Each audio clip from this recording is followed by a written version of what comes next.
My name's Evie. I've been riding for 12 years and I love horse riding because you get to make such a special connection with the horse and it's just really fun.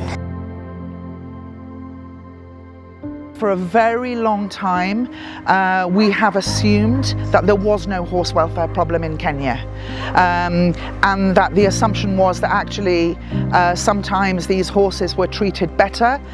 Unfortunately, that assumption has masked a lot of problems, but also the ownership and use of horses has spread much, much further than that.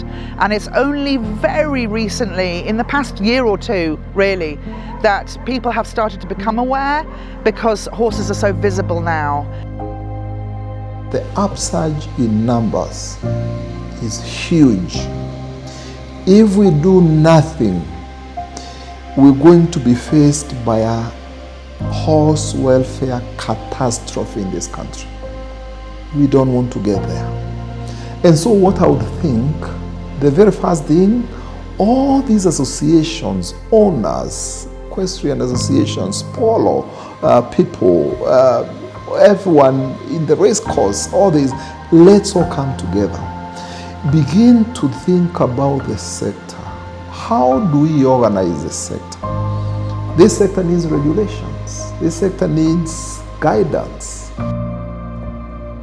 We did the first horse welfare assessment in 2023 and we believe it's the first of its kind in Kenya, and we've recently updated it. And the main reason that we felt we needed to do that is to gather information, which there was very little recorded, but also to address this issue of whether or not there was a horse welfare problem in Kenya. But more broadly, there was a sort of assumption that because horses were associated with wealthy communities, there was no problem.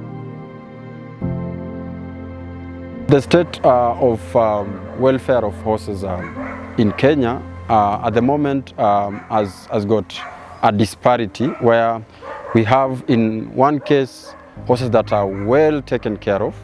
Then we have a new breed of owners and they have decided they can also use horses as a source of earning a livelihood.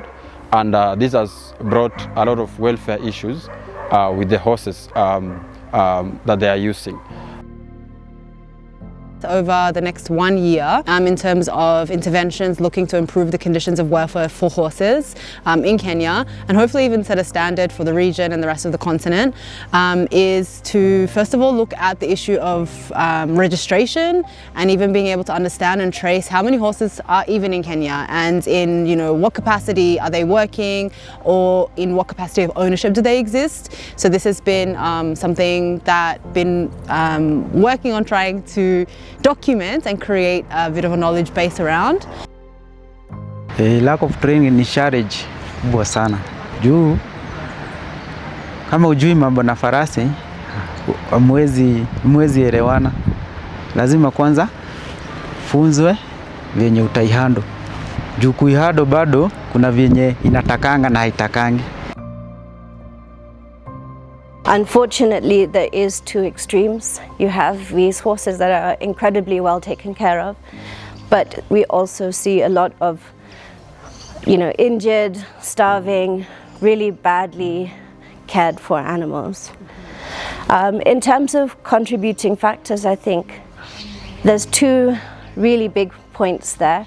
There's a lack of education. Horses are not an easy animal to look after. Resources in the country are quite limited in terms of learning, and typically quite expensive to go and learn. And the other thing is finance. Again, horses, they're not like cows. They can't just eat grass.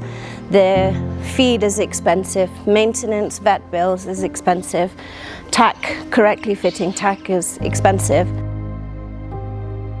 So we need to offer more training support so that people involved in horse keeping can get properly trained, educated, the information that they need.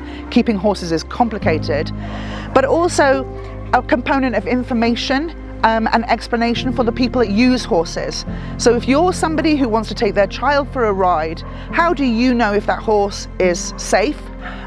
Those are really important, the two really important components, I think, of the findings of the assessment.